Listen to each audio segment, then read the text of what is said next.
जय श्री कृष्ण बंधुओं। आज मैं इस वीडियो के माध्यम से सुनाएंगे माघ मास का द्वितीय अध्याय की कहानी। तो चलिए स्टार्ट करते हैं। राजा के ऐसे वचन सुनकर तपस्वी कहने लगा कि हे राजन, भगवान सूर्य बहुत शीघ्र उदय होने वाले हैं, इसलिए यह समय हमारे लिए स्नान का है, कथा का नहीं। सो आप स्नान करके अपने घर को जाओ और अपने गुरु श्री वशिष्ठ जी से इस महात्म को सुनो। इतना कहकर तपस्वी सरोवर में स्नान के लिए चले गए और राजा भी विधि पूर्वक सरोवर में स्नान करके अपने राज्य को लौटा और राजनिवास में जाकर तपस्वी की सब कथा रानी को सुनाई। तब सूत जी कहने लगे कि महाराज, राजा ने अपने गुरु वशिष्ठ से क्या प्रश्न किया और उन्होंने क्या उत्तर दिया, सो कहिए।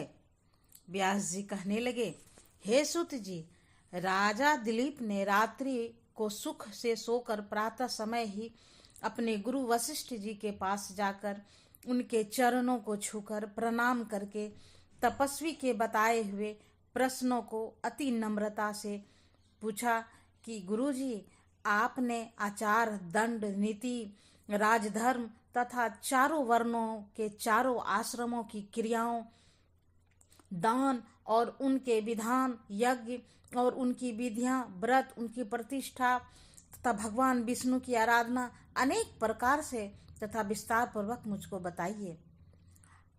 अब मैं आपसे माघ मास के स्नान के महत्व को सुनना चाहता हूँ। सो हे तपोधन, नियम पूर्वक इनकी विधि समझाइए।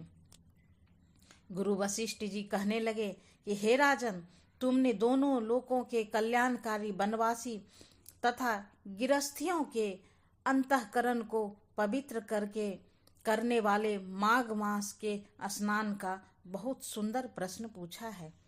मकर राशि में सूर्य के आने पर माघ मास में स्नान का फल गौ, भूमि, तिल, वस्त्र, स्वर्ण, अन्न, घोड़ा आदि दानों तथा चंद्रयान और ब्रह्मा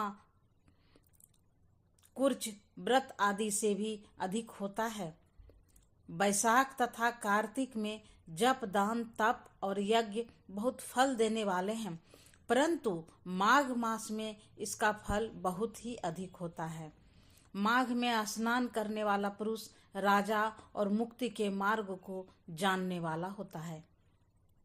दिव्य दृष्टि वाले महात्माओं ने कहा है कि जो मनुष्य माघ मास में सकाम या भगवान के निमित्त नियम पूर्वक माघ मास में स्नान करता है, वह उसको शरीर की शुद्धि होता है, प्रीति, ऐश्वर्य तथा चारों प्रकार के फलों की प्राप्ति होती है। अदिति ने 12 वर्ष तक मकर संक्रांति में अन्न त्याग कर स्नान किया। इससे तीनों लोगों को उज्जवल करने वाले 12 पुत्र उत्पन्न हुए।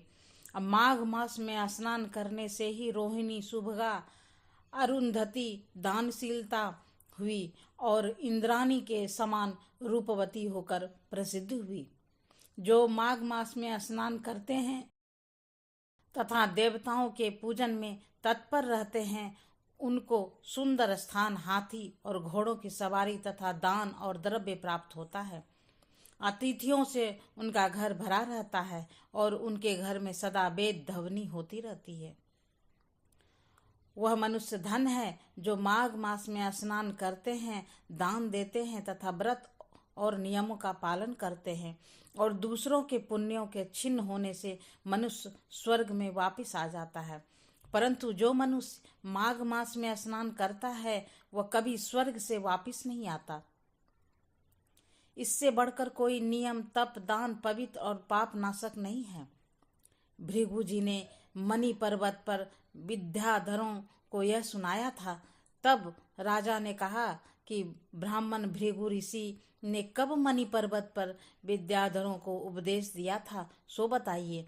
तब ऋषि जी कहने लगे कि राजन, एक समय 12 वर्ष तक वर्षा न होने के कारण, सब प्रजा छिन्न होने के कारण संसार में बड़ी उद्विग्नता फैल गई। हिमाचल और विंध्याचल पर्वत के मध्य का देश निर्जन होने के कारण श्राद्ध, तप तथा स्वाध्याय सब कुछ छूट गए। सारा लोग विपत्तियों में फंसकर प्रजाहीन हो गया। सारा भूमंडल फल और अन्न से रहित हो गया। तब विंध्याचल से नीचे बहती हुई नदी के सुंदर वृक्षों से अपने आश्रम से निकलकर श्री भृंगु ऋषि अपने शिष्यों सहित हिमाचल पर्वत पर गए। इस पर्वत की चोटी नीली और नीचे का हिस्सा सुनहरी होने से सारा पर्वत पीतांबरधारी श्री भगवान के सदृश लगता था। पर्वत के बीच का भाग नीला और बीच बीच में कहीं कहीं सफेद स्फटिक होने के से तारों से युक्त आकाश जैसी शोभा को प्राप्त होता था। रात्रि के समय वह पर्वत दीपकों की तरह चमकती हुई दिव्य औषधियों से पूरित किसी महल की शोभा को प्राप्त होता था। वह पर्वत शिखाओं पर बांसुरी बजाती और सुंदर गीत गाती हुई किन्नरियों तथा केले के पत्तों की पताकाओं से अत्यंत शोभा को प्राप्त हो रहा था। यह पर्वत नीलम, पन्ना, पुखराज तथा इसकी चोटी से निकलती हुई रंग बिरंगी किरणों से इंद्रधनुष के समान प्रतीत होता था। स्वर्ण आदि सब धातुओं से तथा चमकते हुए रत्नों से चारों ओर फैली हुई अग्नि ज्वाला के समान शोभायमान था। इसकी कंदराओं में काम पीड़ित विद्याधरी अपनी पतियों के साथ आकर रमन करती है और गुफाओं में ऐसे ऋषि मुनि जिन्होंने संसार के सब क्लेशों को जीत लिया है, रात दिन ब्रह्मा का ध्यान करते हैं और कई एक हाथ में रुद्राक्ष की माला लिए हुए शिव की आराधना में लगे हुए हैं। पर्वत के नीचे भागों में जंगली हाथी अपने बच्चों के साथ खेल रहे हैं तथा कस्तूरी वाले रंग बिरंगे मृगों के झुंड इधर उधर भाग रहे हैं। यह पर्वत सदा राजहंस तथा मोरों से भरा रहता है। इसी कारण हम इसको हेमकुंड कहते हैं। यहाँ पर सदैव ही देवता और अप्सरा निवास करते हैं। माघ मास की द्वितीय अध्याय की कहानी समाप्त। इसी तरह की और भी कथा कहानी सुनने के लिए हमारे चैनल को सब्सक्राइब करके बेल आइकन को प्रेस करें और नोटिफिकेशन पाएं। Thanks for watching.